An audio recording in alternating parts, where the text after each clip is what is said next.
Greetings, my brothers and sisters, in the love and in the light of our one infinite Creator. It's a privilege to speak with you today. I like to speak about transformation. Like the word initiation, transformation has a fuzzy and various meanings depending upon who uses it and in what way. On balance, my feeling is that there is a word which is most nearly synonymous with realization, revelation, epiphany. Like initiation, which is a part of a cycle of learning, transformation cannot be directly earned. It is rather a process that we can encourage or invite within ourselves by various means, which we shall explore. Eventually, when an entity begins to seek in a conscious manner keys which shall unlock door after door within the inner self and reveal those treasures of being that await such seeking, at some point in the process, there is a transformation in which the seeker not only knows intellectually with the conscious mind that it and all it observes are the one Creator, but experiences more and more the being of the one Creator within its own being. The one Creator is found within, and the entity is found everywhere within the one Creator. As this process becomes more apparent and becomes that which is experienced more and more within the incarnation, the seeker discovers that it is that which it seeks. It is to the persistent questioner that the universe reveals itself. Yet, at the same time, it is equally true that when the revelation occurs, it shall occur not as you expect it. It is encouraged that each is more attentive to the signs that surround you. For as the light shines from out of the east and covers all the land in a gradual transformation of darkness into lightness, so also, my brothers and sisters, does the transformation come. Therefore, as you face the catalyst of your daily round of experience, remember that each portion of the creation, though an illusion, also contains the love of the one Creator. Your mission, shall we say, if you should choose to accept it, is to find that love. This is the work of the Adept, for it requires that which has the magical or metaphysical power of transformation. What does it take to encourage this process within the self? One asset is a generous amount of patience.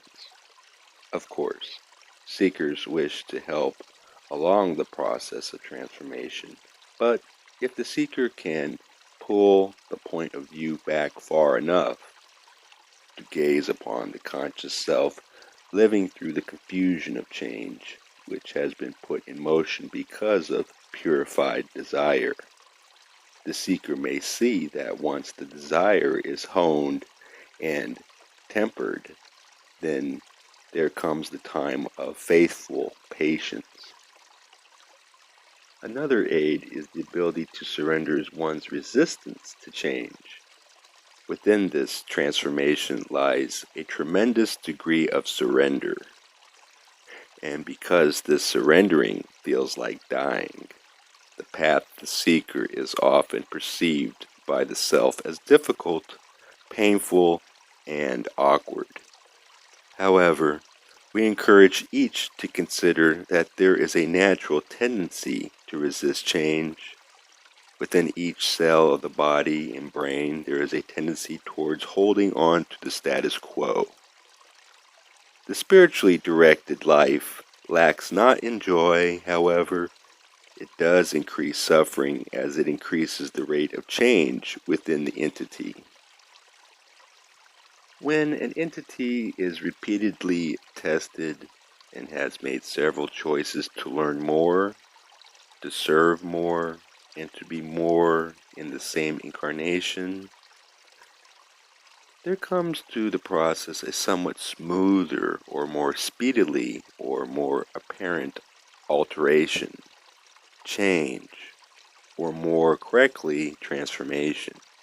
It is as though having trusted blindly, repeatedly, the next occasion which calls for the greatest trust, though it may be 1 degree more difficult, is also met by a more tempered incarnate entity.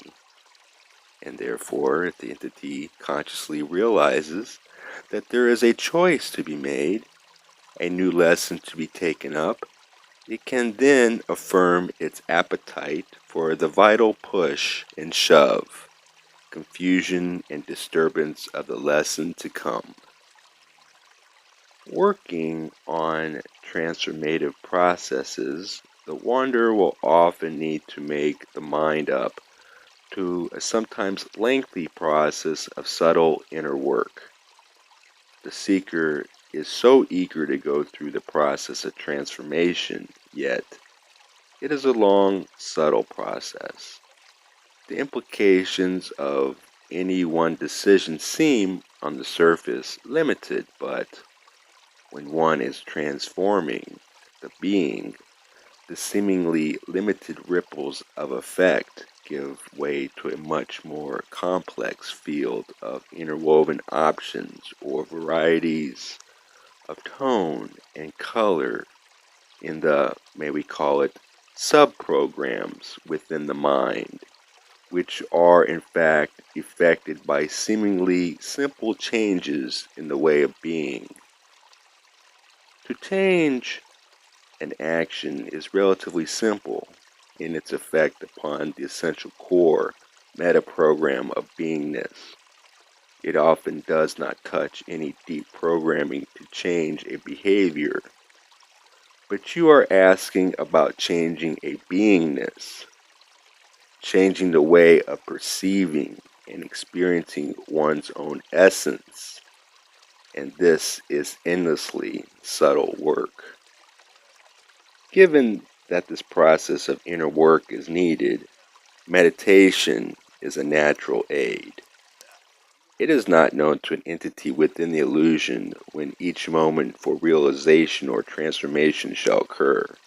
However, one who meditates on a daily basis with intent to open to whatever transformation there may be in the silence is expecting and seeking on a daily basis the opening of the doors within the consciousness, which are to some extent openable in a random manner, so that a great view, which might be seen past one particular door, might be missed entirely were meditation not to occur upon the appropriate day. He or she who watches shall not be surprised. He or she who does not watch shall perhaps not know the surprise that has been missed. We encourage each seeker to devise for itself that ritual or period of time which feels most appropriate to each individual seeker for a spiritual practice. We always encourage each to include in that practice a period of silent meditation. If this can be done daily, we encourage each to make that commitment, to turn to that silence within, or within the heart of self, within that vast creation which lies within your consciousness. There is a holy of holies, and within that room waits the Creator. The door is guarded and locked against intruders, and yes, you yourself are an intruder to yourself if you attempt to storm that door to wring something out of truth. The key to that door is silent meditation. It may take 5 minutes. It may take years. However, there comes a time when the seeker knows that the door has been opened, or within that entity, the incarnational experience becomes transformed. I cannot urge enough that meditation be done on a daily basis. I do not suggest judging the excellence of the individual meditations, or even attaching great importance to the time therein spent. When the desire is ripe within one, that attention will be there, and that progress will be made. However, without the disciplines of the daily meditations, if only for a few minutes, the season of each pilgrim's own transformation may well pass unnoticed, lost in the hurry and scurry of daily activities. How will this process impinge on the deep mind? Or how will the deep mind move into this process? Those who grasp and fully sympathize with the subtleties of spiritual regeneration cannot bring words to bear upon a process which is far deeper and less personal than words and language in general might offer. The issues involved in spiritual transformation are profoundly impersonal as well as uniquely personal to each seeker. That is, at the same time that the seeker is experiencing unique perceptions because of the unique patterns of distortions for that particular entity, that spark is also melding with the creating dynamics with a greater self.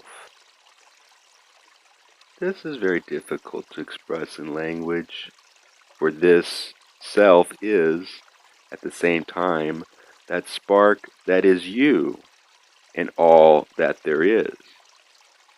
The layers of self, as one moves down the tree of mind, are infinite.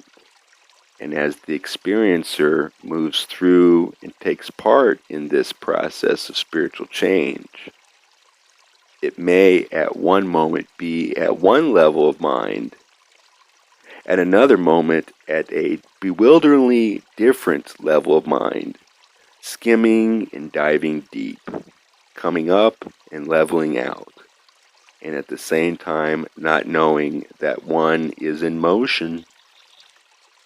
The spiritual sea is three-dimensional, and you can breathe the water. The work of mind and its transformation involves progressively lifting of the great veil betwixt the conscious and deep minds. The complete success of this attempt is not properly a portion of third density work, and more especially third density mental processes. In but a brief span of time, great transformations can occur when the entities involved in the situation are, shall we say, made aware of the need to call upon the great and deeply held inner reserves with which each entity enters each incarnation, but which each entity is but faintly aware exists within. Many use the trunk and roots of the mind as if that portion of mind were a badly used, prostituted entity. Then this entity gains from this great storehouse that which is rough, prostituted, and without great virtue. Those who turn to the deep mind, seeing it in the guise of the maiden, go forth to court it. The courtship has nothing of plunder in its semblance and may be protracted, yet the treasure gained by such careful courtship is great. The right hand and left-hand transformations of the mind may be seen to differ by the attitudes of the conscious mind towards its own resources, as well as the resources of other selves. In this work, we need to let the whole issue of self-judgment go. To begin to be able to make the transformation, one must first begin to allow the judgment of self concerning the self to fade away and become unimportant. For there is no possibility of accurate judgment of the self by the self. It is well to examine the life as much as is possible, but only in that it enables one to see into the uppermost layers of selfhood. Certainly this is valuable. However, it does not make you a judge.